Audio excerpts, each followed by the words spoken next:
As we've been reporting, law enforcement officials here in Manhattan have stepped up security measures leading up to Donald Trump's arraignment Tuesday. Jeff Pegues has more details.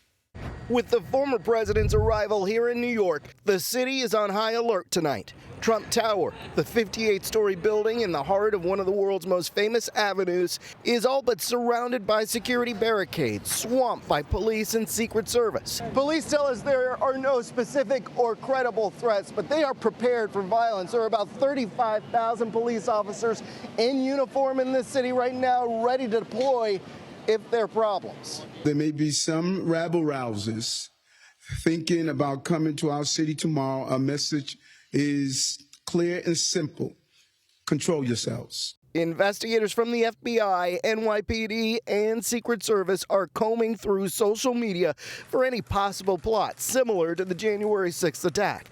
They are seeing calls for violence directed at government officials, including Manhattan District Attorney Alvin Bragg, whose security was recently increased. We are investigating any threats that may be made to the DA or any of his staff. New York City Mayor Eric Adams singled out Georgia Republican Marjorie Taylor Greene, who is joining a pro-Trump rally near Manhattan Criminal Court tomorrow. People like Marjorie Taylor Greene, who is known to spread misinformation and hate speech. She stated she's coming to town. While you're in town, be on your best behavior. Tomorrow morning, the former president will leave his residence here at Trump Tower and head 4 miles south to the courthouse in Lower Manhattan. Of course, he's going to be surrounded by his Secret Service detail, which will number 100 people strong. Along the route, you're going to have road closures as well as a phalanx of security cameras tracking the motorcade. John. Jeff Pegues in New York City. Thank you, Jeff. For more, I want to bring in A.T. Smith. He's a CBS News contributor and former deputy director of the U.S. Secret Service. A.T. is a former deputy director of the Secret Service. What goes into your head when you have to think about surveying this scene and managing this with your duty of protecting a former president?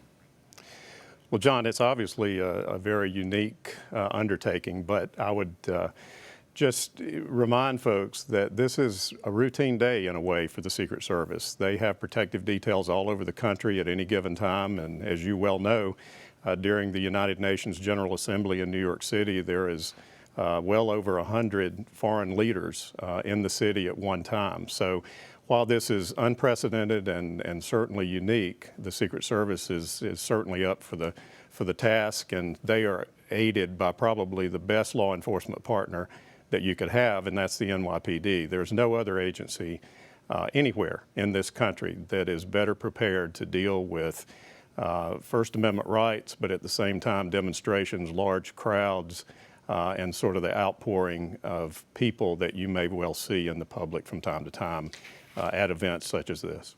One thing that does seem to be a little bit different for the Secret Service is covering this particular protectee. Former President Trump has encouraged his supporters to protest this indictment. We just heard there from the mayor of New York, putting up a warning before anybody arrives.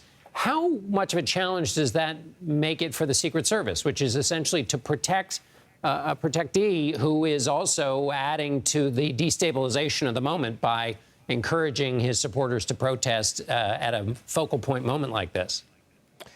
Once again, that's unprecedented in terms of what the Secret Service normally handles on a day-to-day basis. However, not only the NYPD as a partner, all of the federal partners as well as state and local are keenly aware of the potential for demonstrations and things that we've talked about. I don't believe we'll see another event like January the 6th, but I know that they are very keen and on top of all of the social media. They're monitoring that to make sure that should anything like that pop up, they'll be able to respond to it and be ready for it. And just very briefly, A.T., and what's the order of operations? Say there's a tough call. Who goes first, Secret Service or local police?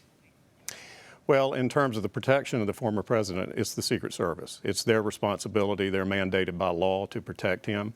And that's why I think that you've had this event choreographed in such a way that all of the partners are on the same page. They've probably actually walked step by step every area and every corridor and every hallway that will be covered tomorrow and to make sure that everyone is on the same page, that everyone understands what the security plan is. But of course, if there is an event, it falls to the Secret Service to cover and evacuate the protectee.